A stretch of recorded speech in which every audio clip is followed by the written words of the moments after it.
Merci, monsieur le maire, chers collègues. Bon, les voitures ne reviendront pas sur les voies sur berge. Ce débat est derrière nous. On peut certes commenter longuement la méthode passée utilisée, mais c'est un fait. Il faut quand même reconnaître que c'est bien la maire de Paris elle-même qui a remis dans le débat ce sujet. Moi, j'ai été adjoint chargé des transports et des déplacements de Bertrand Delanoë. Donc, je mesure les enjeux du rééquilibrage de l'espace public dans notre ville, et je sais aussi la ville que nous voulons laisser, que nous voulons léguer à nos enfants. C'est une ville où il y a évidemment moins de circulation automobile, et notamment une autoroute qui traverse la plus belle ville du monde, parce que c'est la plus belle ville du monde. Et évidemment, il faudra en tirer des conclusions de ce débat pour une méthode pour l'avenir.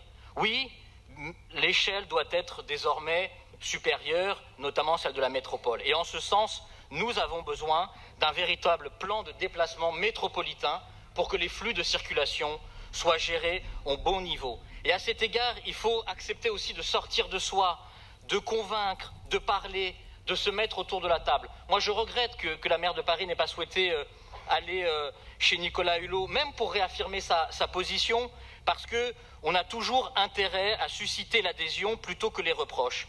Nos voisins évoluent.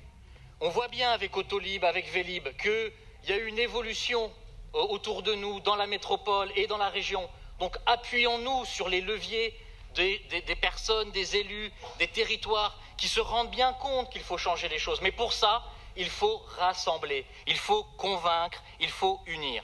Et à ce titre, notre groupe formule un certain nombre de propositions. Moi, je regrette qu'elles ne soient pas toujours plus appuyées ici.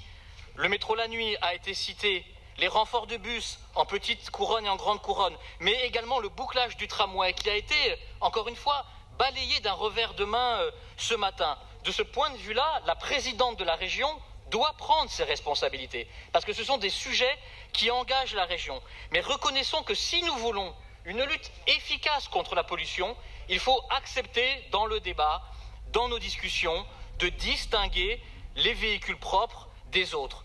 Parfois, en voulant réduire la place de la voiture, on englobe tous les types de véhicules et nous avons du mal, nous, le groupe démocrate et progressiste, à faire entendre qu'il faut peut-être agir différemment et d'abord et avant tout favoriser les véhicules non polluants. Moi, je regrette parfois la grille idéologique à laquelle nous nous heurtons sur les sujets. Une approche plus ouverte est évidemment nécessaire. Alors, notre groupe ne votera pas ni les vœux proposés ni les vœux de l'exécutif parce que, bon, en réalité, il y a celui de l'UDI Modem qui est un peu différent parce qu'il pose clairement la piétonisation des voies sur berge et il fait quelques propositions. L'exécutif a déjà pris sa décision, donc ce que demande l'exécutif, c'est une ratification d'une décision déjà prise.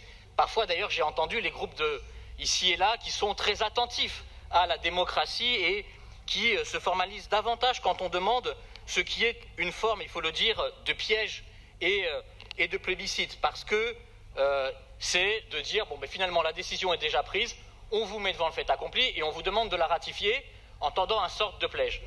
Pour qu'il eût parfaitement fonctionné, encore eût-il fallu peut-être, évidemment, l'organiser différemment. Et à cet égard, nous aurions pu avoir mardi matin un Conseil de Paris qui, en plus du plan biodiversité, s'ouvre sur ce sujet, mais nous avons désormais ce débat.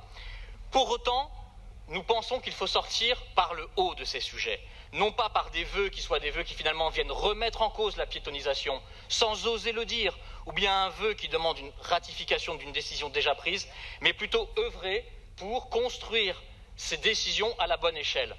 Faisons un plan de déplacement métropolitain, mettons du rapport de force avec la région, œuvrons donc pour une politique efficace de lutte contre la pollution en aidant notamment les véhicules non polluants et c'est ainsi que nous aurons des solutions efficaces dans l'avenir pour lutter contre la pollution. Évidemment donc, notre groupe soutient, vous l'avez compris, la piétonisation des voies sur berge, mais ne rentrera pas dans la façon dont le débat a été posé par les uns et par les autres aujourd'hui. Merci beaucoup.